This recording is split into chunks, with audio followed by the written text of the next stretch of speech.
नमस्कार दोस्तों, जेबी study point के यूट्यूब चैनल में आपका बहुत बहुत हार्दिक स्वागत और अभिनंदन करता हूं। दोस्तों थोड़ा सा हम लेट आए, उसके लिए सॉरी, थोड़ी गड़बड़ हो गई थी। ठीक है दोस्तों, सबसे पहले हम सबका स्वागत करते हैं। ठीक है, एनटीए यूजीसी नेट हिस्ट्री। ओहो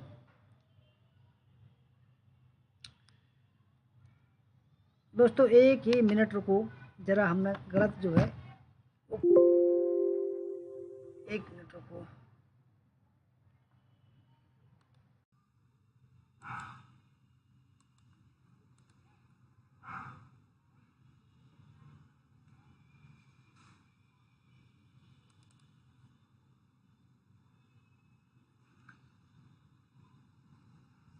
यही है।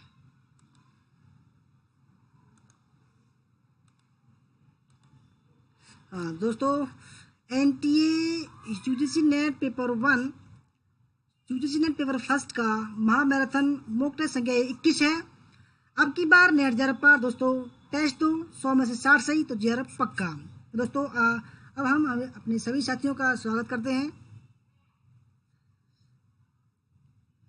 तो Meera Kumari ji welcome, Rishu Yadav ji welcome, Sunil ji welcome, Mohan Sharma ji welcome, Krishna Dev ji welcome, परी गीता जी वेलकम, प्रियंका खंडेलवाल जी welcome, Meena Kumari ji welcome, Vibha Tiwari ji welcome, Abhay Singh ji welcome, निवा शेखर जी वेलकम, जयवीर मंगला जी वेलकम, भाग्यश्री राणा जी वेलकम, समीर हसन जी वेलकम, अफरोज जी वेलकम, संजू वर्मा जी वेलकम, और समांजुम जी welcome, Honey Singh ji welcome, Amita Srivastava ji welcome, Meera Kumari ji, Sanjay Kumar ji welcome. दोस्तों सभी का स्वागत, हार्दिक स्वागत दिल से। तो आइए शुरू करते हैं बिना किसी देरी के अब। ठीक है, तो दोस्तों हमारा नाम देव कुमार, पीएचडी इतिहास, एक बार जेआरएफ 4 बार नेट पास। आप हमारे नंबर 8755475312 पर संपर्क कर सकते हैं। दोस्तों हमने एक बैच शुरू किया है 20 तारीख से। ठीक है, तो वहाँ पर दोस्तों हमने हिस्ट्री का बैच है और एक उसका 300 रुपये का शुल्क है कुल, और पेपर फर्स्ट का 300 रुपये का शुल्क है दोस्तों। ठीक है, और अगर आपको पीडीएफ लेनी है एक कोई भी तो उसका शुल्क 10 रुपये है। तो दोस्तों देख सकते हैं आप ट्राई करके, 300 रुपये में कुछ नहीं ज़्यादा। ठीक है, परंतु दोस्तों हम तैयारी एकदम बेहतरीन कराएंगे आपको, टॉपिक वाइज तैयारी कराएंगे। 18 दिन में आपको हिस्ट्री में 54 टेस्ट देने कराएंगे, और पेपर फर्स्ट में दोस्तों 36 टेस्ट आपको कराएंगे, बेहतरीन तरीके से तैयारी कराएंगे। नीलम तिवारी जी आपका वेलकम, नीलम तिवारी जी। नीलम जी शायद आप वो हैं जिन्होंने नेट पास किया था। ठीक है, आपके जो हस्बैंड थे वो जो इंस्पेक्टर हैं, ठीक है, उड़ीसा में है, वो है शायद आप। आज बात हुई थी उनकी, जिन्होंने हमारी वीडियो को देखकर नेट पास किया था। और दोस्तों अगर आप हमारे चैनल पर नए हैं और आपने अभी तक हमारा चैनल सब्सक्राइब नहीं किया, प्लीज़ सब्सक्राइब कर लीजिए। उसके पास में जो बेल आइकन है उसको प्रेस कर लीजिए, जिससे कि आने वाली नई वीडियो का नोटिफिकेशन आपको पहले ही मिल सके। वीडियो को लाइक, शेयर, और दोस्तों जॉइन का बटन, यहाँ दोस्तों जॉइन का बटन मेंबरशिप ले सकते हैं आप। ठीक है, तो शुरू करते हैं बिना किसी देरी के। दोस्तों सबसे पहला सवाल ये रहा। पहला सवाल दोस्तों आपको पता होगा, 10 सेकंड का हम समय, केवल 10 सेकंड का समय देते हैं आपको। तो पहला सवाल है, निम्नलिखित में से छात्रों की अधिगम से संबंधित समस्याओं के समाधान का सबसे उचित उपाय कौन सा है? पहला, कठोर परिश्रम के लिए सुझाव। दूसरा, पुस्तकालय में अध्ययन का निरीक्षण। तीसरा, निजी ट्यूशन के लिए सुझाव। और चौथा, नैदानिक शिक्षण। दोस्तों बहुत ही बढ़िया सवाल है, सभी सवाल एकदम बेस्ट लेवल के हैं। ठीक है, निम्नलिखित में से छात्रों की अधिगम से संबंधित समस्याओं के समाधान का सबसे उचित उपाय कौन सा है? 10 सेकंड का आपको समय है दोस्तों कमेंट करने के लिए। ठीक है, आपका एक कमेंट।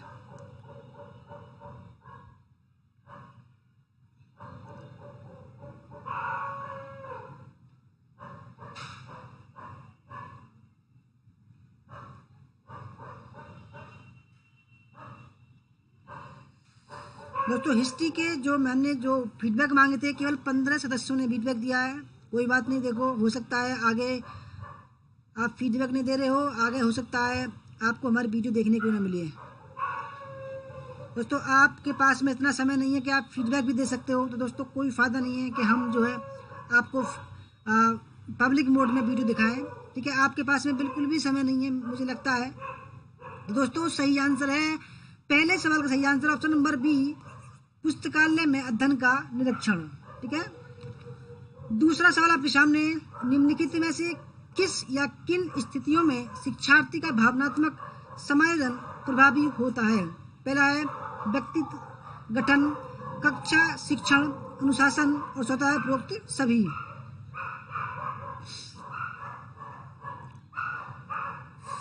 हरीश प्रताप जी वेलकम, पूनम देवी जी वेलकम, और प्रेम सिंह मीना जी आपका भी वेलकम।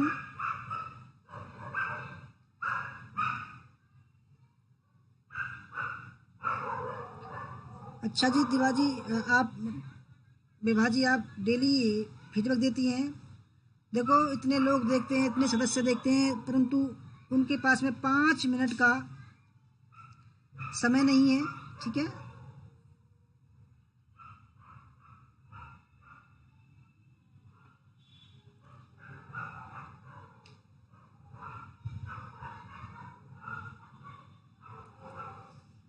तो दोस्तों दूसरे सवाल का जो सही आंसर है वो है ऑप्शन नंबर डी, उपरोक्त सभी।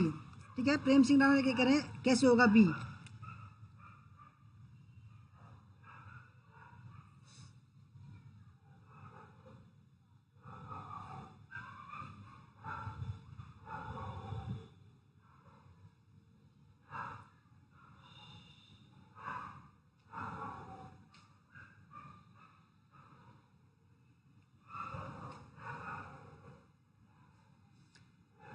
तो दोस्तों नैदानिक शिक्षण जो है, ठीक है, नैदानिक शोध होता है। ठीक है, से नैदानिक शिक्षण नहीं होता है। ठीक है, तीसरा सवाल, निम्नलिखित में से किस व्यक्तित्व को हम मनोविश्लेषण के पिता के रूप में जानते हैं? पहला एरिक एच एरिक्सन, दूसरा जीन पियाजेट, तीसरा जेरोम एस ब्रूनर और चौथा है सिगमंड फ्रायड।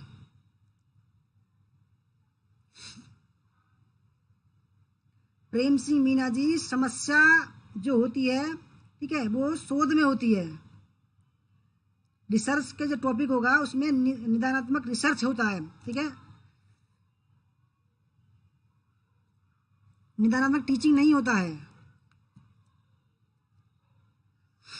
निम्नलिखित में से किस व्यक्तित्व को हम मनोविश्लेषण के पिता के रूप में जानते हैं? दोस्तों तीसरे सवाल का जो सही आंसर है सिगमंड फ्रायड। ठीक है, सिगमंड फ्रायड। चौथा सवाल आपके सामने, निम्नलिखित में से शिक्षण के संज्ञानात्मक सिद्धांत के मुख्य प्रस्तावक कौन हैं? ठीक है, मैं पहला है N.L. गेज, शिव कुमार मित्रा, V.F. स्किनर और मैकडोनाल्ड। ठीक है,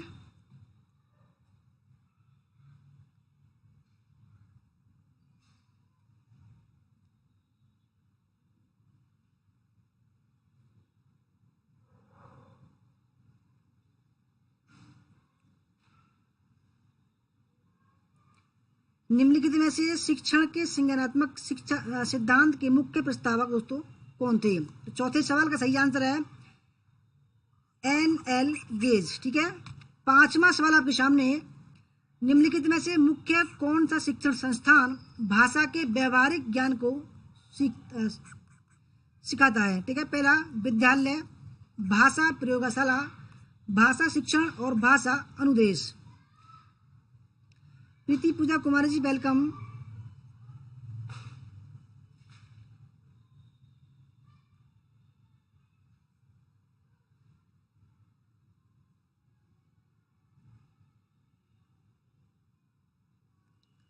ठीक है, निम्नलिखित में से मुख्यतः कौन सा शिक्षण संस्थान भाषा के व्यवहारिक ज्ञान को सिखाता है? दोस्तों पांचवें सवाल का सही आंसर है भाषा प्रयोगशाला।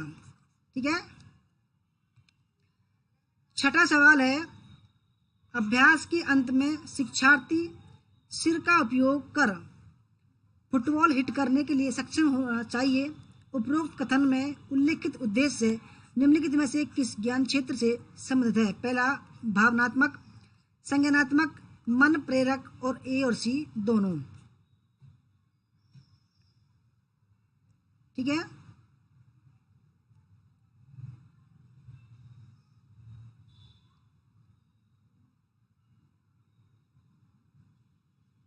तो दोस्तों छठे सवाल का जो सही आंसर है वो ऑप्शन नंबर सी, मन प्रेरक। ठीक है। सातवां सवाल आपके सामने है, छात्र के वातावरण को इस प्रकार से नियोजित या व्यवस्थित करना ताकि उसके व्यवहार के परिणामों के बारे में यथासंभव सटीक भविष्यवाणी की जा सके। पहला, इस कथन में निहित उद्देश्य को सुनिश्चित करने के लिए कौन से शब्द प्रयुक्त किए जा सकते हैं। दूसरा, प्रोत्साहन। तीसरा, सुदृढ़ीकरण। तीसरा, आकार देना। और चौथा है उद्दीपन नियंत्रण।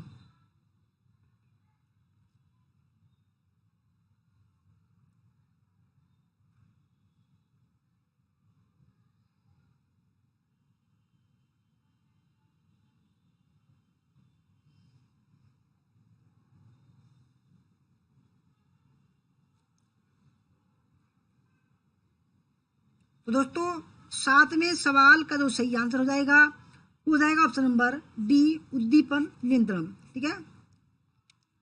आठवां सवाल आपके सामने यह वे चर हैं जिनका एक शोधकर्ता यह आकलन करने के लिए चयन करता है कि उनका दूसरे चर या चरों पर क्या प्रभाव रहता है। आश्रित, स्वतंत्र, बाहरी या उपरोक्त में से कोई नहीं।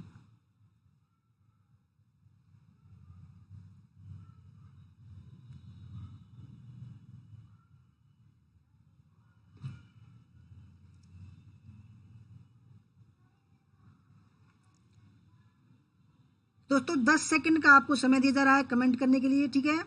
तो आठवें सवाल का दोस्तों सही आंसर हो जाएगा ऑप्शन नंबर बी, स्वतंत्र चर। ठीक है। क्योंकि दोस्तों स्वतंत्र चर की जो श्रेणी में आता है वो शिक्षक आता है। ठीक है। और आश्रित चर की श्रेणी में छात्र आता है। ठीक है। नौवां सवाल, एक स्थिति या विशेषता है जिसके विभिन्न मूल्य या श्रेणियां हो सकती हैं, उसे कहा जाता है। पहला, स्थिर चर, कारण और प्रभाव संबंध और वर्णनात्मक।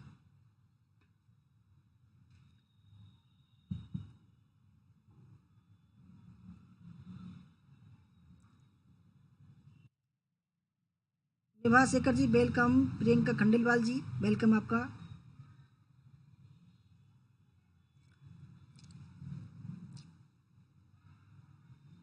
एक स्थिति या विशेषता है कि जिसके विभिन्न मूल्यों या श्रेणियों हो सकती हैं दोस्तों, उसे क्या कहा जाता है दोस्तों।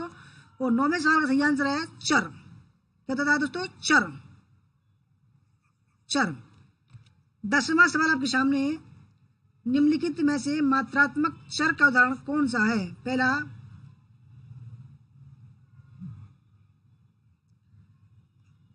आयु, तापमान, आय और ऊंचाई। दूसरा, श्रेणी बिंदु, औसत, व्यग्रता का स्तर और पठन प्रदर्शन। और तीसरा है लिंग, धर्म, सजातीय समूह। और चौथा दोस्तों ए और बी दोनों। ठीक है। अमित श्रीवास्तव जी वेलकम आपका। मीना कुमारी जी वेलकम। निम्नलिखित में से मात्रात्मक चर का उदाहरण कौन सा है।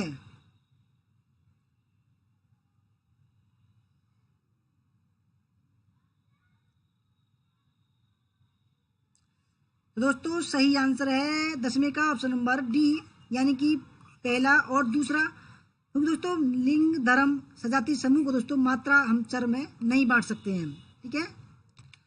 11वां सवाल आपके सामने, अनुसंधान में जिसका मूल्य परिवर्तित नहीं होता उसे क्या कहा जाता है। एक, परिवर्तनीय है, विधि, स्थिर और उपरोक्त में से कोई नहीं। अनुसंधान में जिसका मूल्य परिवर्तित नहीं होता उसे क्या कहा जाता है।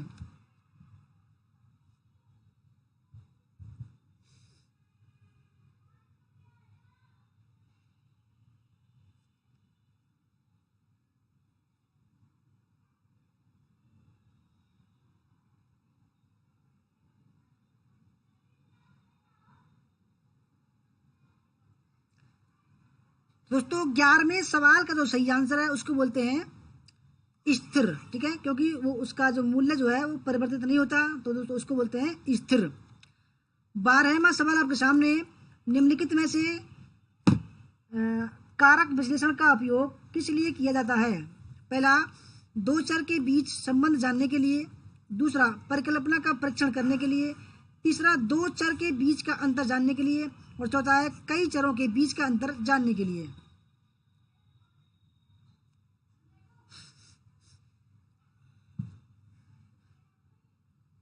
निम्नलिखित में से कारक विश्लेषण का उपयोग किस लिए किया जाता है?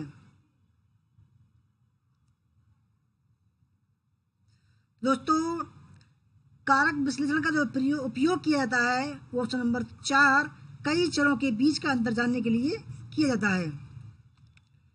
13वां सवाल आपके सामने, चर जो दूसरे चरों में परिवर्तन का कारण बनता है क्या कहलाता है? निरपेक्ष चर, आश्रित चर, स्वतंत्र चर या मध्य चर?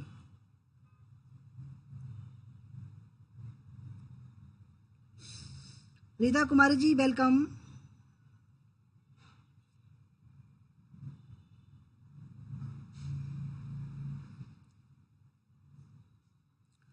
तो चर जो दूसरे चरों में परिवर्तन का कारण बनता है दोस्तों, क्या हो जाएगा इसका?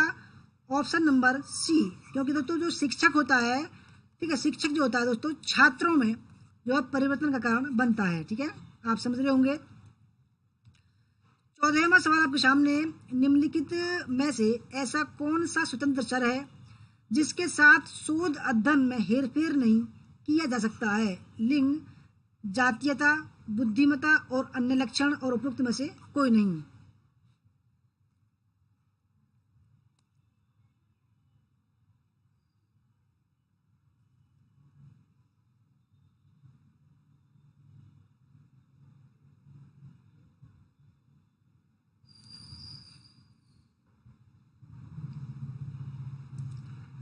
तो दोस्तों ऐसा कौन सा स्वतंत्र चर है जिसके साथ शोध अध्ययन में हेरफेर नहीं किया जा सकता? दोस्तों सही आंसर इसका ऑप्शन नंबर डी, उपरोक्त में से कोई नहीं। क्योंकि दोस्तों मैंने बताया था स्वतंत्र चर की श्रेणी में शिक्षक आता है। ठीक है, इसमें शिक्षक वाली, तीनों में शिक्षक वाली कोई बात है ही नहीं।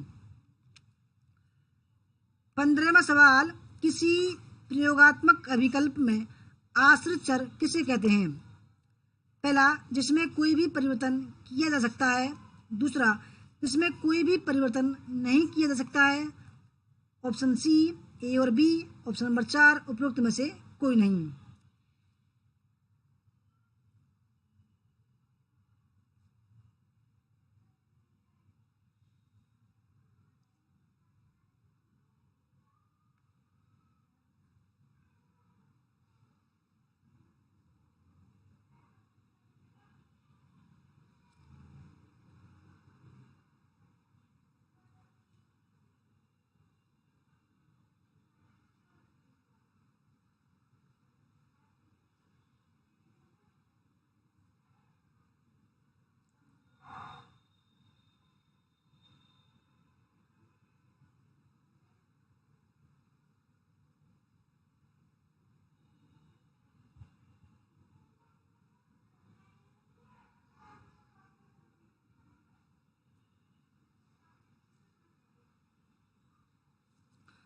दोस्तों 15वें सवाल का जो सही आंसर है, ठीक है, वो ऑप्शन नंबर सी, 15 का सी, ए और बी दोनों।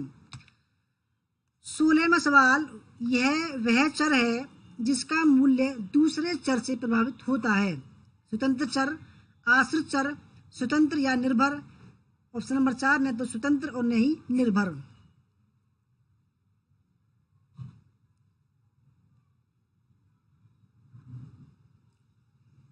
दोस्तों वह चर जिसका मूल्य, ठीक है, यानी कि ये चर है, यानी कि छात्र है ये, ठीक है, दूसरे चर से प्रभावित होता है दोस्तों। यानी कि स्वतंत्र चर यानी कि शिक्षक से प्रभावित होगा तो क्या होगा दोस्तों? उसको बोलते हैं आश्रित चर। ठीक है, ये आश्रित हो गया, ये हो गया स्वतंत्र चर। तो ऑप्शन नंबर 20 का राइट आंसर हो जाएगा। आज 56 सवाल हैं। सायमा जी आपका वेलकम।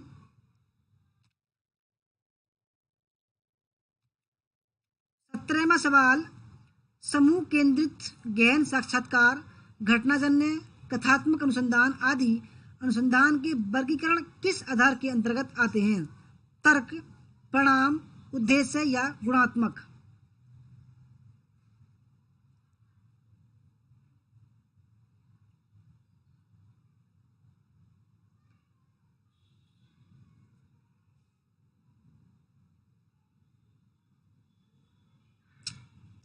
तो दोस्तों सही आंसर है ऑप्शन नंबर डी, गुणात्मक। ठीक है। 18वां सवाल, निम्नलिखित में से ऐसे कौन से चर हैं जो शोधकर्ता सृजित किए जाते हैं और आमतौर पर प्रयोगात्मक अध्ययन में होते हैं। ठीक है, ऐसे कौन से चर हैं जो शोधकर्ता द्वारा सृजित निर्माण किए जाते हैं और आमतौर पर प्रयोगात्मक अध्ययन में होते हैं। बाह्य चर, कार्य साधन चर, आश्रित चर या उपरोक्त में से कोई नहीं।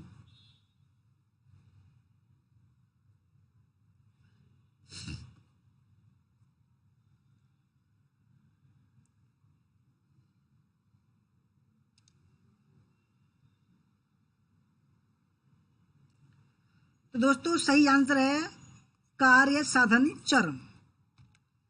19वां सवाल आपके सामने, एक परीक्षण यह जानने के लिए किया जाता है कि सोने के अभाव का स्मृति पर क्या प्रभाव पड़ता है। ठीक है, सोने के अभाव का स्मृति पर क्या प्रभाव पड़ता है। इस प्रयोग में आश्रित चर हैं।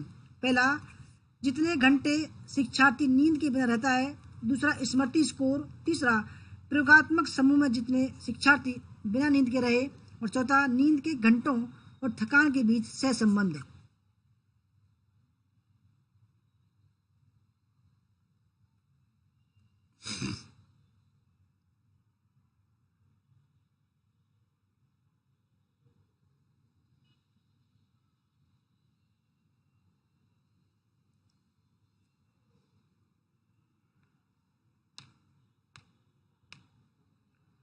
तो दोस्तों 19वें सवाल का जो सही आंसर है वो है ऑप्शन नंबर बी, स्मृति स्कोर।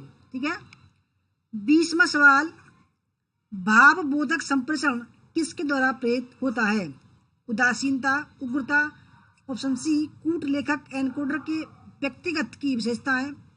चौथा, कूट लेखक कूटानुवादक डिकोडर अनुबंध। ठीक है। भाव बोधक संप्रेषण किसके द्वारा प्रेरित होता है।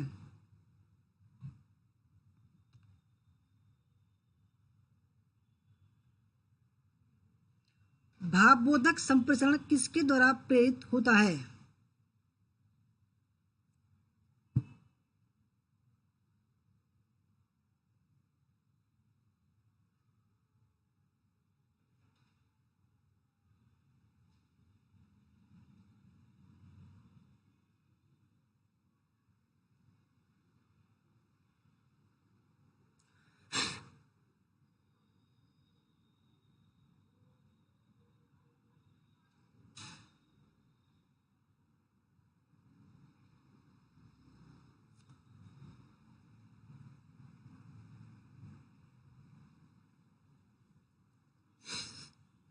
दोस्तों बढ़िया सवाल है, ये आ सकता है सवाल। ठीक है।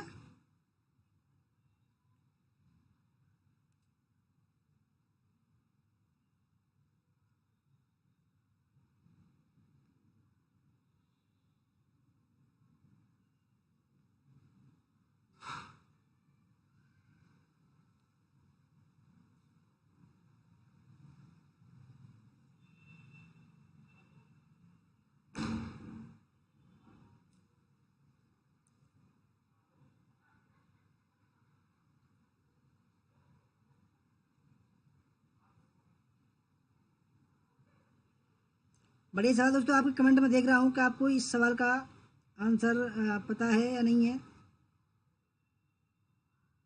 अच्छा सवाल है, ये आ सकता है दोस्तों। ठीक है।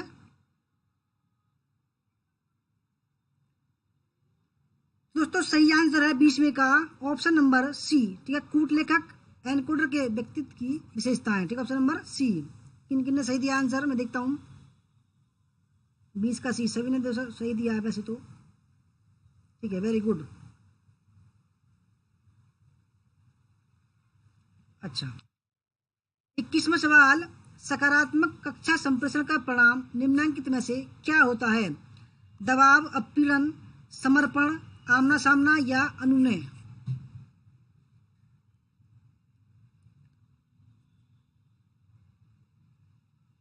श्यामा जी लिंक तो होगा, ऐसी बात नहीं है, ठीक है, कमेंट में जाके टाइप करना पड़ेगा आपको, बिल्कुल।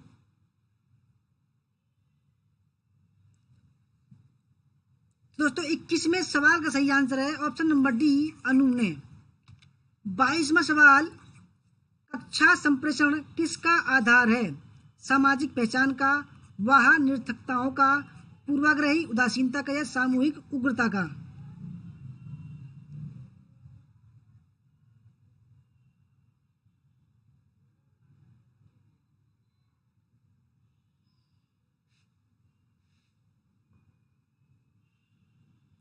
कक्षा संप्रेषण किसका आधार है? दोस्तों 22वें सवाल का सही आंसर है सामाजिक पहचान का। 23वां सवाल, प्रभावी संप्रेषण में पहले से यह माना जाता है तटस्थता, प्रभुत्व, उदासीनता या बोध?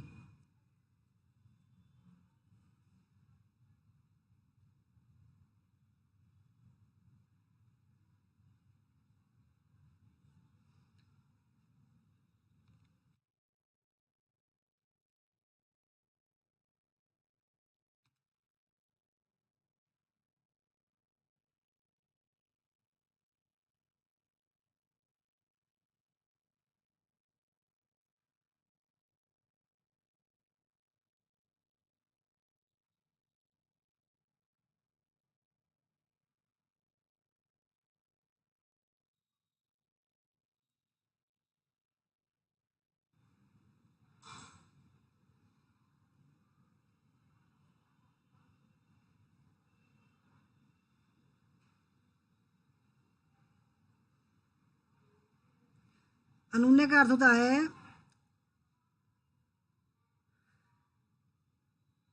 इच्छा, चाहत, ठीक है, या आरजू कोई हो।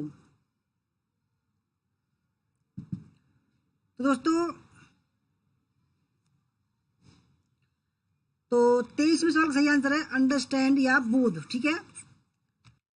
24वां सवाल आपके सामने, जब मौखिक तथा अमौखिक संदेश परस्पर विरोधी है तो यह कहा जाता है कि अधिकांश लोग विश्वास करते हैं। पहला, अनियत संदेशों में, मौखिक संदेशों में, अमौखिक संदेशों में या उग्र संदेशों में?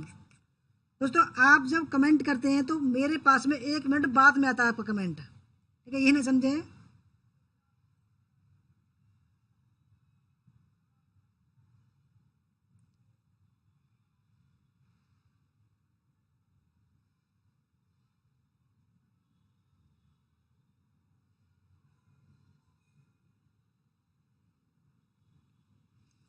तो 24वें सवाल का सही आंसर है ऑप्शन नंबर सी, अमौखिक संदेशों में।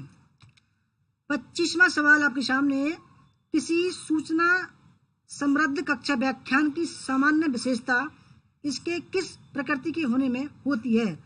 गतिरहित में, सात्रित में, तथ्यात्मक में या खंडात्मक में?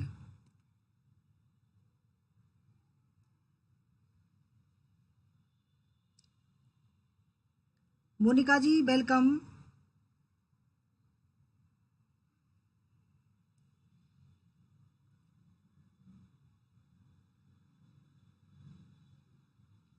मोहन शर्मा जी कह रहे हैं अमौखिक लिखित, गुड, क्योंकि लिखित रूप जो है अमौखिक के अंदर दिया आता है।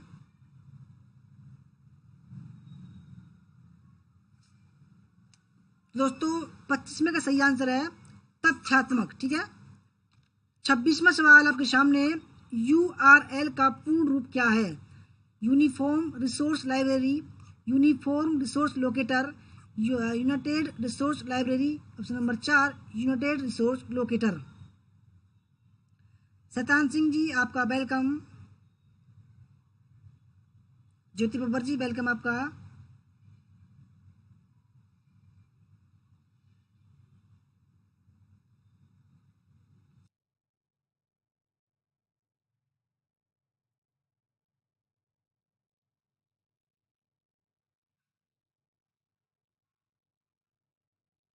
दोस्तों 26वें का सही आंसर है यूनिफॉर्म, ठीक है, रिसोर्स लोकेटर। URL दोस्तों आ सकता है ये सवाल एग्जाम में। 27वां सवाल, ईमेल का मुख्य लाभ क्या है? तीव्र गति, कम लागत, रिकॉर्ड कीपिंग या उपरोक्त सभी?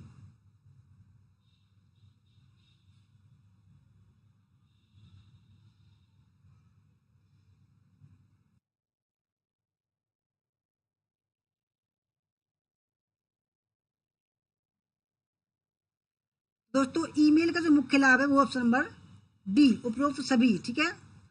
28वां सवाल, निम्नलिखित में से कौन www के लिए मानकीकृत पहुंच प्रदान करता है? गोफर, टेलनेट, FTP या उपरोक्त सभी?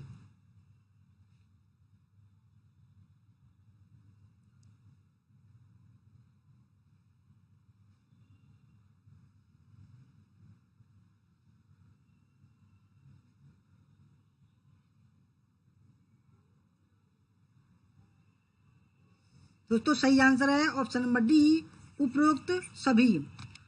29वां सवाल आपके सामने, इनमें से कौन सा एक इंटरनेट ब्राउजर नहीं है? नेटस्केप, नेविगेटर, क्रोम, ड्रूपल या ऑप्शन नंबर 4 ओपेरा?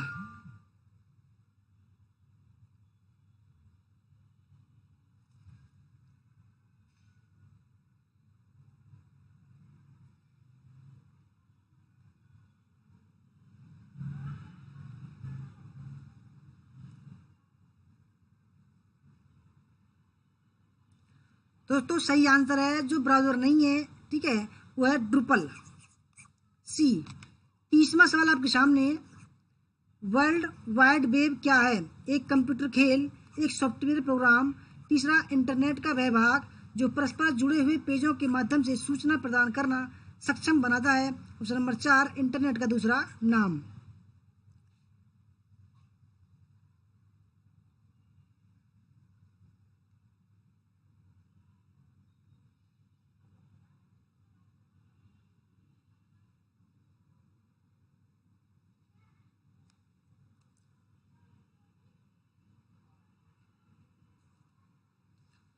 दोस्तों वर्ल्ड वाइड वेब जो क्या है, 30वें का सही आंसर है ऑप्शन नंबर सी, इंटरनेट का वह भाग जो परस्पर जुड़े हुए पेजों के माध्यम से सूचना प्रदान करना सक्षम बनाता है। 31वां सवाल आपके सामने, निम्नलिखित में से कौन एक सर्च इंजन है? मैक्रोमीडिया, फ्लैश, गूगल, नेटस्केप या ऑप्शन नंबर 4 इंटरनेट से पुस्तकालय सूचकांक? पूनम कुमारी जी वेलकम।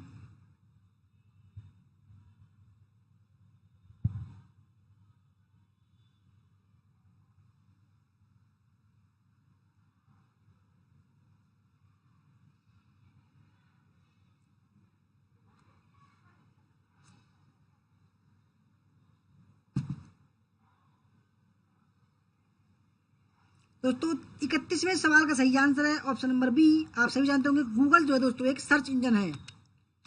32वां सवाल आपके सामने, निम्नलिखित में से URL क्या है? एक कंप्यूटर सॉफ्टवेयर प्रोग्राम, UFO का एक प्रकार है, तीसरा www पर किसी दस्तावेज या पेज का पता, चौथा उपरोक्त में से कोई नहीं?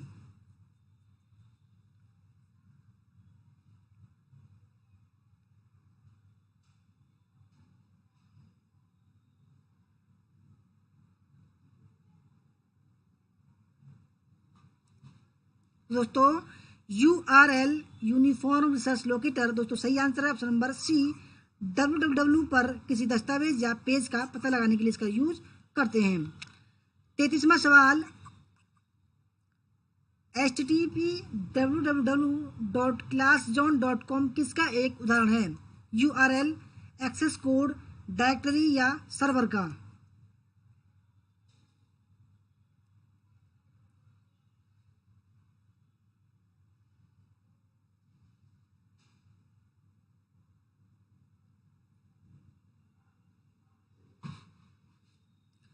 तो दोस्तों ये जो वेबसाइट है, ठीक है, इसका जो ये उदाहरण है ये है URL का, ठीक है, URL। 34वां सवाल आपके सामने, ब्राउजर क्या है?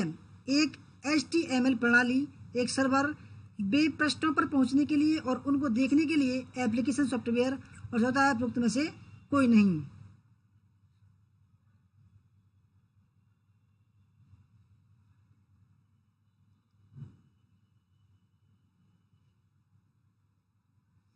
ब्राउज़र क्या है, ठीक है।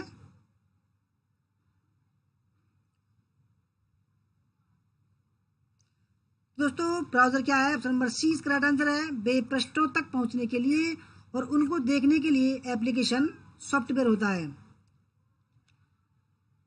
35वां सवाल आपके सामने। एक चैट प्रोग्राम को जो वास्तविक समय में इंटरनेट के माध्यम से लोगों के बीच संवाद करना सुगम बनाता है। पहला, distance messaging, instant messaging, chatting room या उपरोक्त सभी।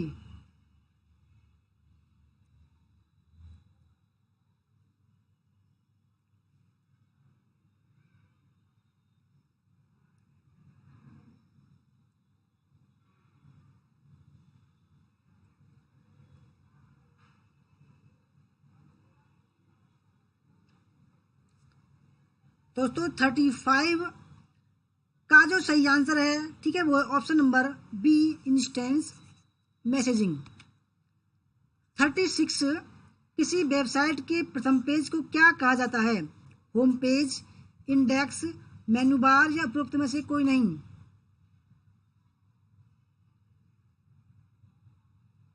किसी वेबसाइट के प्रथम पेज को क्या कहा जाता है?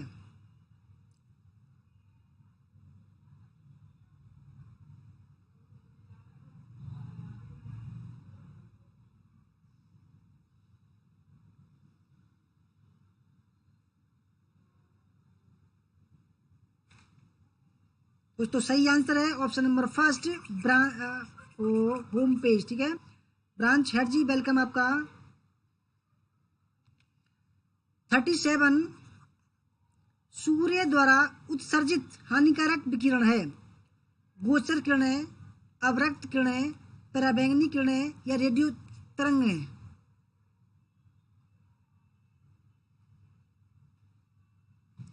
सूर्य द्वारा उत्सर्जित हानिकारक विकिरण है।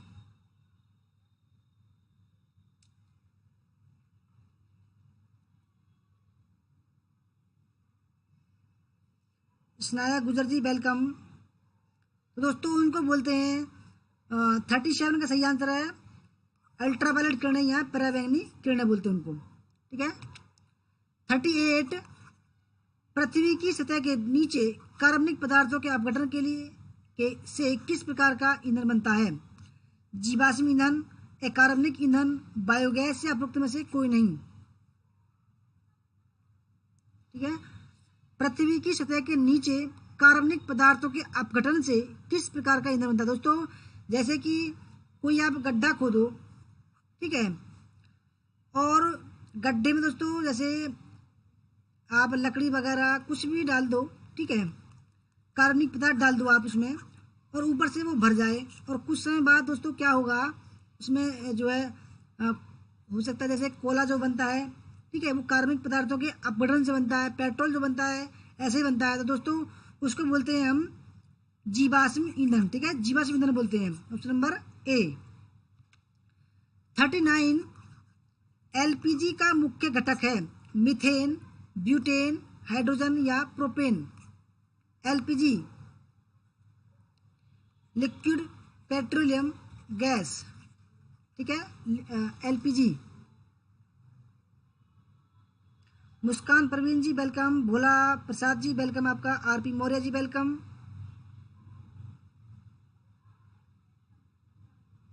वेरी गुड सैमा जी, कोयला आपने सही आंसर दिया।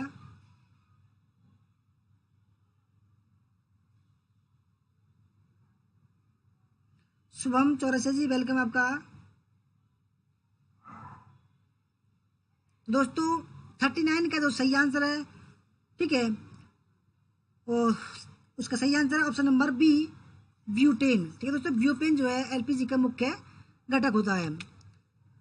40वां सवाल, सीएनजी का मुख्य घटक है? मीथेन, ब्यूटेन, इथेन या propane. CNG, compressed natural gas, ठीक है, सीएनजी का मुख्य घटक है।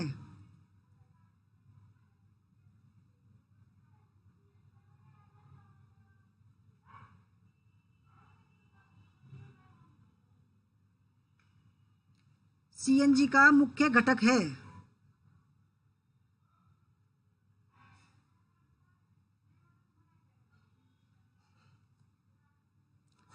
तो दोस्तों 40वें का सही आंसर है ऑप्शन नंबर फर्स्ट, मीथेन। ठीक है। 41वां सवाल, इनमें से कौन सा ऊर्जा का अक्षय स्रोत नहीं है। दोस्तों अक्षय यानी कि जो जिसका क्षय न हो, ठीक है, जो कभी मिटे नहीं, उसका स्रोत जो है नहीं है, कौन सा है? सौर ऊर्जा, प्राकृतिक ऊर्जा, पवन ऊर्जा और महासागरीय ज्वारीय ऊर्जा।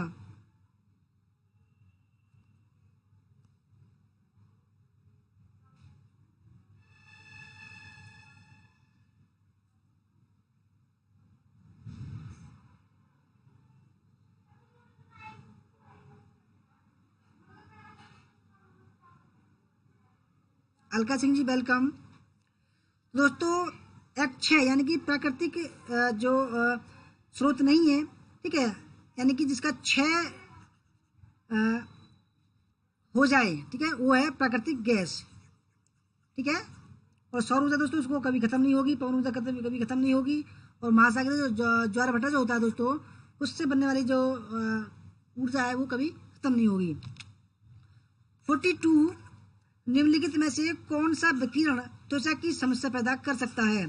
इंफ्रारेड, पराबैंगनी, गामा किरणें या उपरोक्त में से कोई नहीं।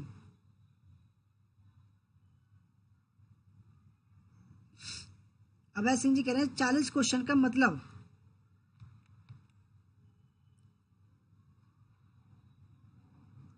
सीएनजी जो है सीएनजी का मुख्य घटक, ठीक है, मीथेन गैस होती है, जिसका जो 75 से 98% की मात्रा होती है उसमें। ठीक है, जो सिलेंडर में भरी जाती है। ठीक है जी, किससे मिलकर बनी होती है? ठीक है, मीथेन गैस से बनी होती है।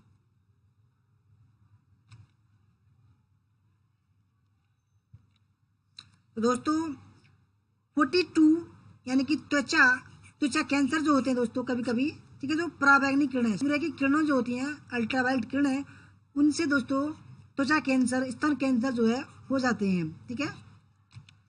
43, निम्नलिखित में से किस गैस का उच्चतम ऊष्माजनक मूल्य है? ब्यूटेन, मीथेन, ईथेन या हाइड्रोजन। किस गैस का उच्चतम ऊष्माजनक मूल्य है?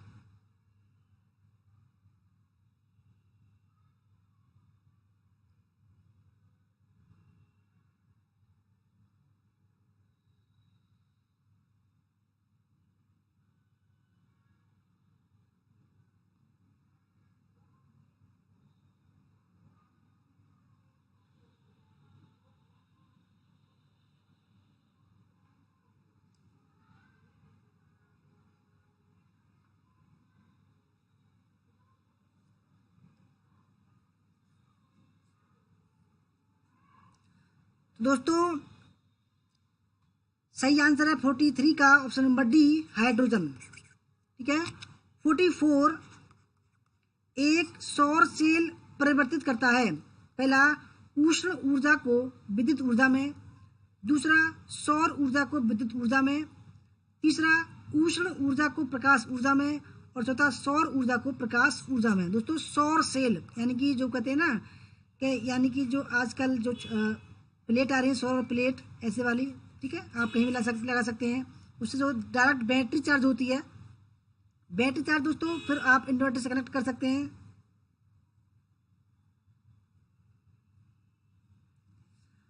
सौर सेल परिवर्तित करता है दोस्तों। 44 का सही आंसर है सौर ऊर्जा को विद्युत ऊर्जा में। ठीक है, सौर ऊर्जा को विद्युत ऊर्जा में करता है।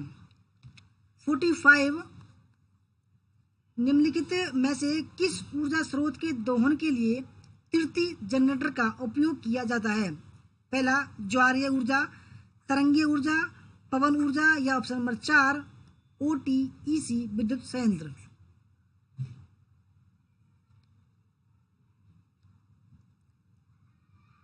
चरणजीत कौर जी वेलकम।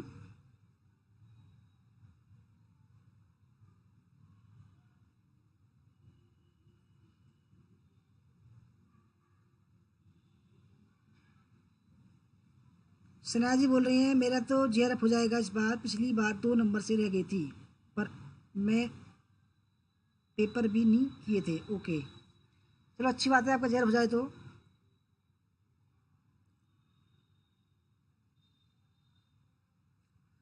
दोस्तों 45 का जो सही आंसर वो है तरंगीय ऊर्जा। ठीक है।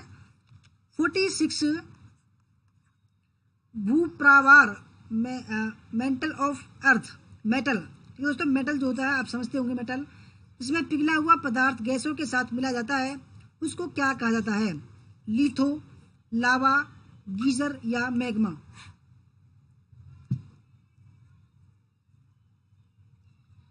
दोस्तों पृथ्वी, जैसे पृथ्वी है, ठीक है, पृथ्वी को दोस्तों जैसे आप देख सकते हैं, पृथ्वी पृथ्वी दोस्तों 3 परत होती हैं।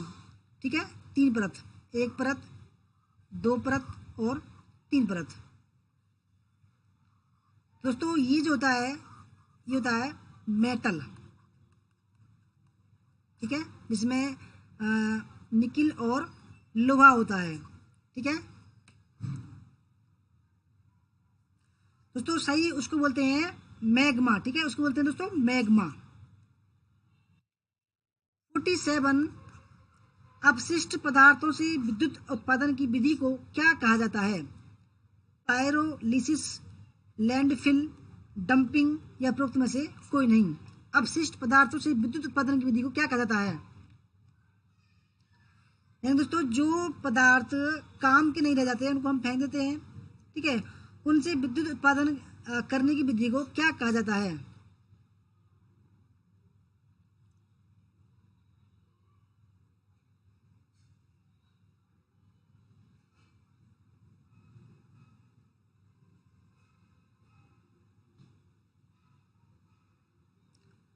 हनी सिंह जी, मेटल बोल रहा हूं मैं मेटल।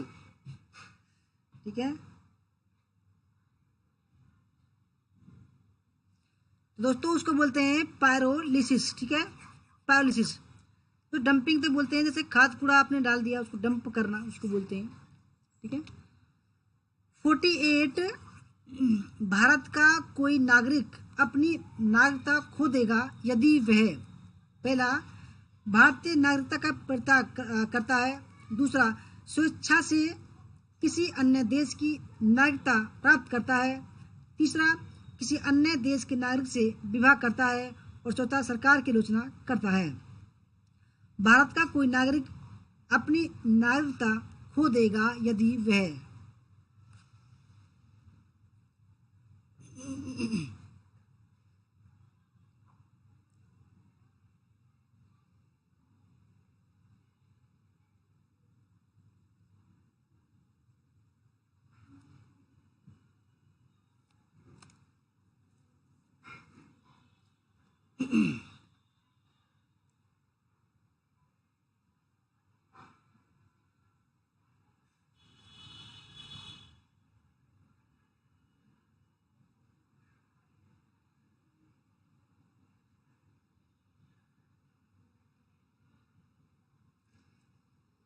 दोस्तों 48 में का जो सही आंसर है, ठीक है,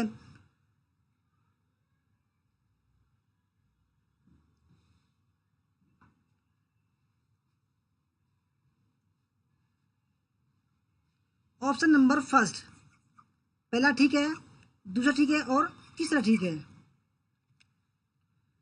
49, ठीक है, भारत के संविधान के अनुच्छेद 352 के अंतर्गत आपातकाल की घोषणा की जा सकती है यदि भारत के किसी भाग की सुरक्षा को खतरा हो, युद्ध से, विदेशी आक्रमण से, सशस्त्र बगावत से या आंतरिक उपद्रव से। कौन सा ठीक है?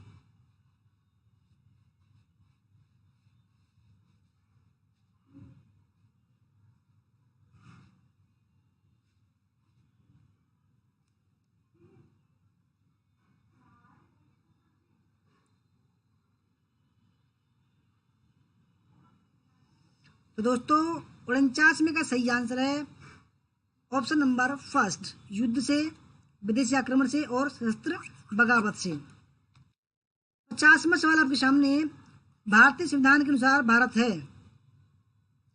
पहला प्रभुत्व संपन्न लोकतंत्रात्मक गणराज्य, दूसरा प्रभुत्व संपन्न धर्मनिरपेक्ष लोकतंत्रात्मक गणराज्य, तीसरा प्रभुत्व संपन्न धर्मनिरपेक्ष समाजवादी गणराज्य चौथा है प्रभुत्व संपन्न, पंथ निरपेक्ष, लोकतंत्रात्मक गणराज्य।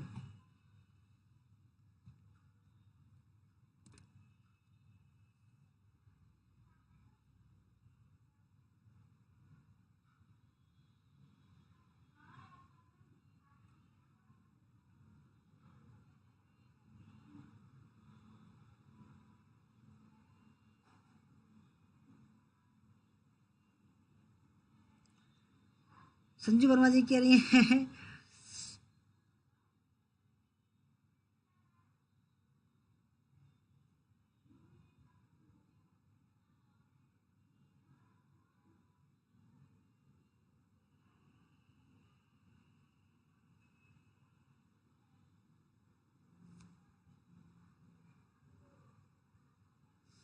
संजू वर्मा जी 48वें का पहला ठीक है, क्योंकि महायुद्ध, ठीक है, सशस्त्र विद्रोह के कारण संपूर्ण भारत देश के किसी हिस्से की सुरक्षा खतरे में हो, उसको राष्ट्रपति शासन की घोषणा कर सकता है। ठीक है,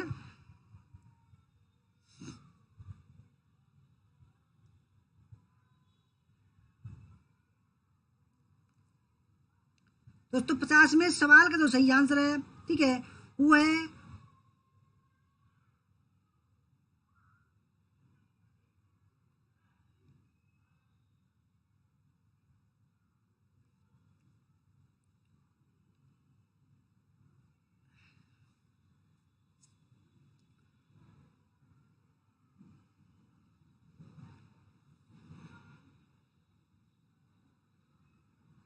तो ऑप्शन नंबर इसका, देखो प्रभुत्व संपन्न तो है ही, ठीक है, धर्मनिरपेक्ष भी है दोस्तों, ठीक है, धर्मनिरपेक्ष, ठीक है, और समाजवादी,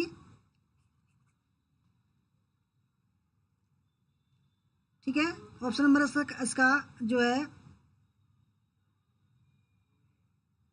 सी जो है वो ठीक हो जाएगा। ठीक है, सी प्रभुत्व संपन्न, धर्मनिरपेक्ष। डी गलत है क्योंकि पंथ निरपेक्ष नहीं है। ठीक है,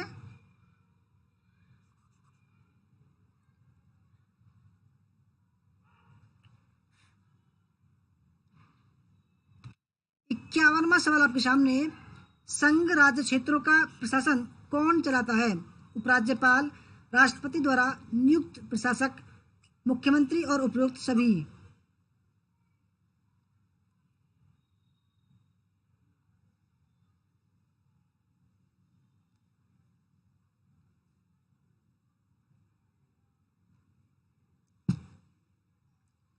संजू वर्मा जी कह रही हैं नहीं सर ये क्वेश्चन नहीं, वो नागरिक वाला क्वेश्चन है।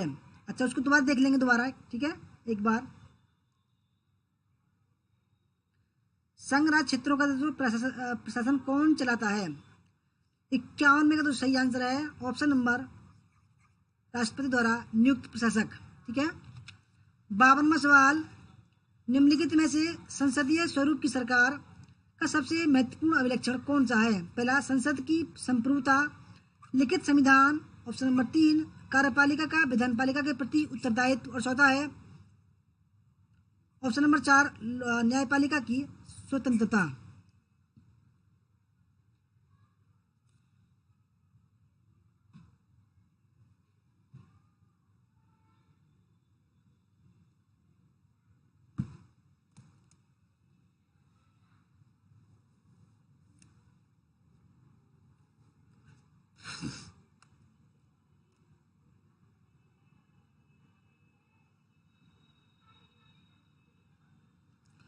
दोस्तों 52वें सवाल का जो सही आंसर है, ठीक है,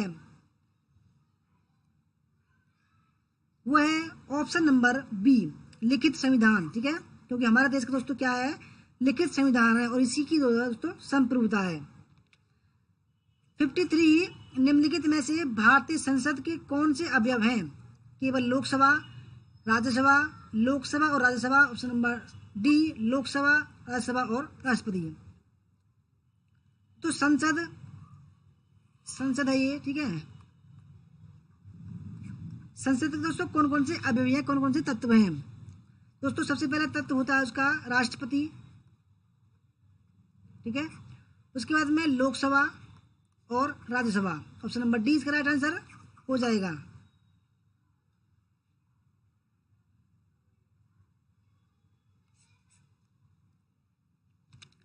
54वां सवाल आपके सामने है, संसदीय स्वरूप की सरकार में राज्य की वास्तविक शक्तियां निम्नलिखित में से किस में निहित हैं?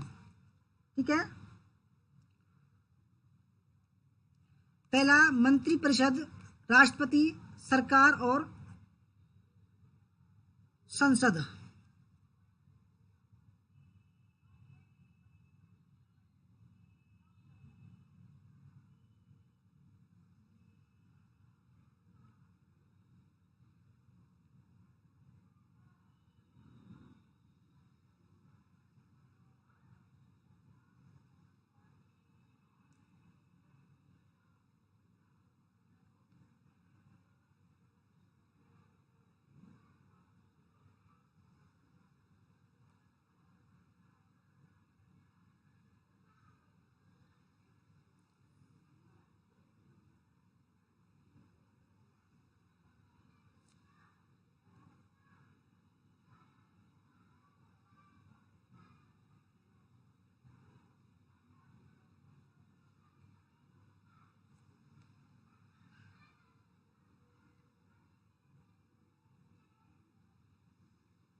तो दोस्तों 54वें सवाल का जो सही आंसर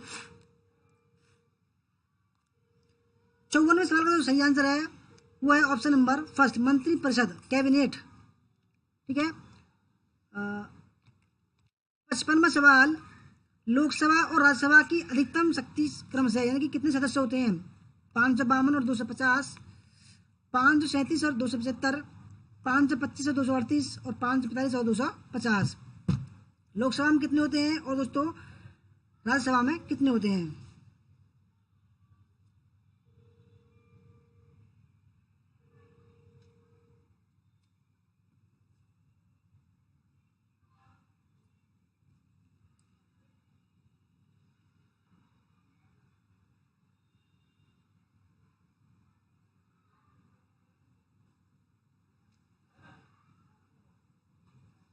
दोस्तों सही आंसर है इसका ऑप्शन नंबर फर्स्ट, क्योंकि लोकसभा में 552 और राज्यसभा में होती है 250। ठीक है दोस्तों, हमारा लास्ट सवाल है 56वां सवाल, राष्ट्रपति द्वारा प्रख्यात एक अध्यादेश है। पहला, 2 माह के बाद स्वतः कालातीत हो जाता है। ठीक है, दूसरा, जब तक प्रभावी रहेगा जब तक संसद के एक अधिनियम द्वारा प्रतिस्थापित न हो जाए। तीसरा, 6 महीने के अंतराल के बाद स्वतः ही एक कानून बन जाएगा। चौथा, संसद के अधिवेशन के 6 सप्ताह की समाप्ति पर स्वतः कालातीत हो जाएगा। तो कालातीत मतलब होता है दोस्तों समाप्त हो जाना।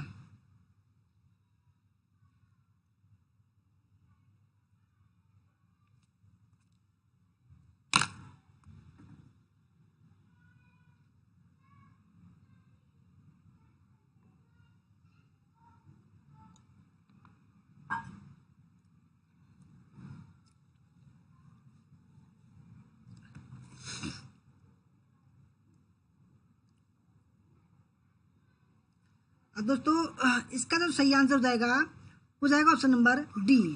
ठीक है, 6 सप्ताह की समाप्ति पर स्वतः कालातीत हो जाएगा दोस्तों। ठीक है दोस्तों, अब देखते हैं कौन सा सवाल था। अब बताइए कौन सवाल था।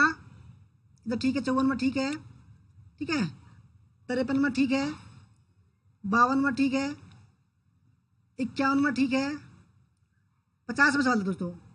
भारतीय संविधान के अनुसार भारत है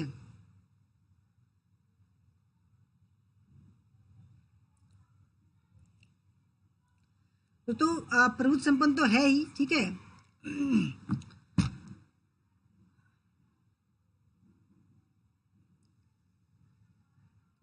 धर्मनिरपेक्ष भी है। ठीक है, और पंथ निरपेक्ष भी है। लोकतंत्रात्मक गणराज्य की उसमें दोस्तों प्रक्रिया अपनाई गई है, ये भी ठीक है। ठीक है, अगर दोस्तों अगर बात करें तो वैसे तो ये तो सभी ठीक है, ठीक है, क्योंकि जो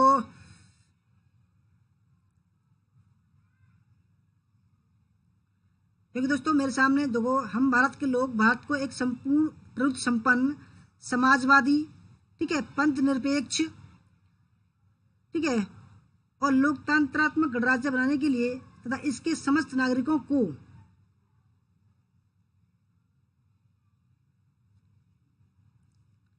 सामाजिक, आर्थिक और राजनीतिक न्याय, विचार, अभिव्यक्ति, विश्वास, धर्म और उपासना की स्वतंत्रता, प्रतिष्ठा और अवसर की समता प्राप्त कराने के लिए तो ये जो है, ठीक है,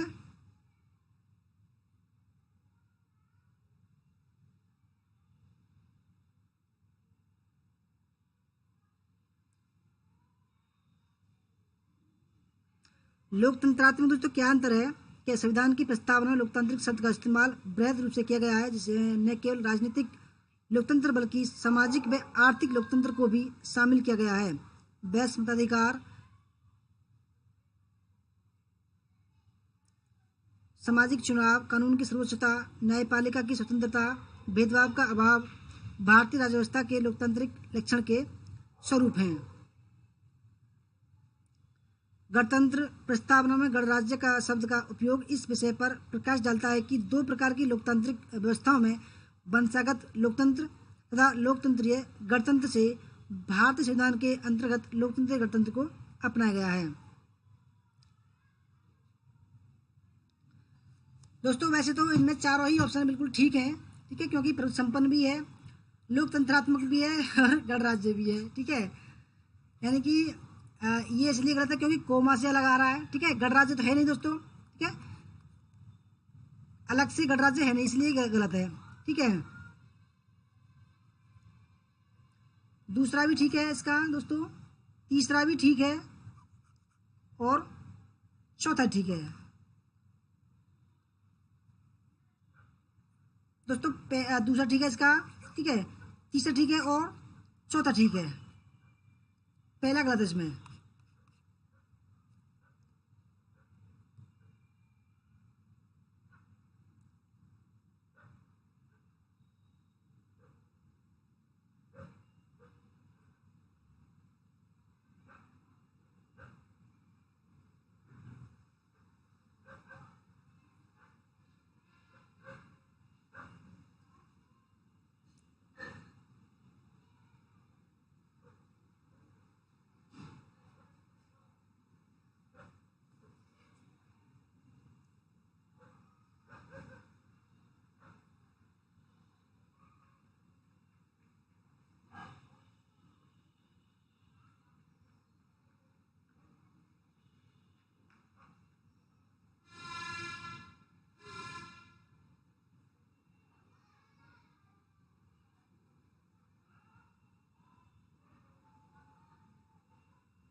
दोस्तों धर्मनिरपेक्ष और पंथ निरपेक्ष एक ही बात है, ठीक है, क्योंकि धर्म और पंथ एक ही होता है, ठीक है। अगर अगर जो है अगर आप शब्द की बात करें तो शब्द, क्योंकि दोस्तों पंथ निरपेक्ष में जब हम बात करते हैं तो जब धर्म की बात आती है, ठीक है, क्योंकि भारत जो है किसी भी धर्म का बढ़ावा नहीं दे सकता, सभी धर्म उसके लिए बराबर हैं, ठीक है।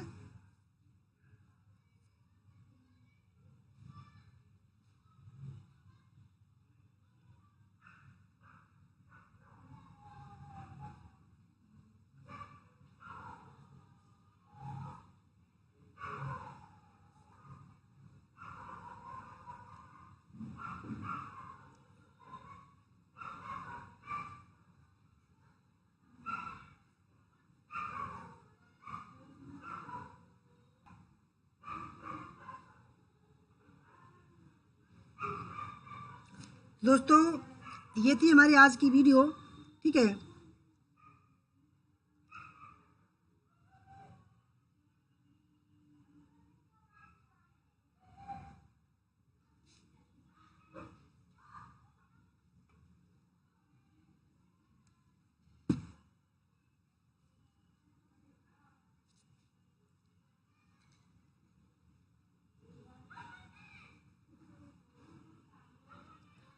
ठीक है दोस्तों, इसमें आपको जो जो सबसे ज़्यादा लग रहा है, ठीक है, मुझे भी, क्योंकि प्रभुत्व संपन्न भी है, ठीक है, और पंथ निरपेक्ष। अगर शब्द की बात करें तो जो शब्द की बात करें तो जो है डी जो है सबसे ज़्यादा सही होगा इसका, ठीक है, डी। क्योंकि दोस्तों अगर शब्द में शब्द की बात करें तो ये दूसरे, तीसरा और चौथा ठीक होगा। अगर बिल्कुल करेक्ट की बात करें, ठीक है, तो चौथा भी इसका बिल्कुल ठीक है। क्योंकि दोस्तों समाजवादी भी दिया हुआ है, ऐसी बात नहीं है, ठीक है, समाजवादी भी दिया है, धर्मनिरपेक्ष भी दिया हुआ है। क्योंकि पंथ निरपेक्ष में जब खोलते हैं तब हमें पता चलता है।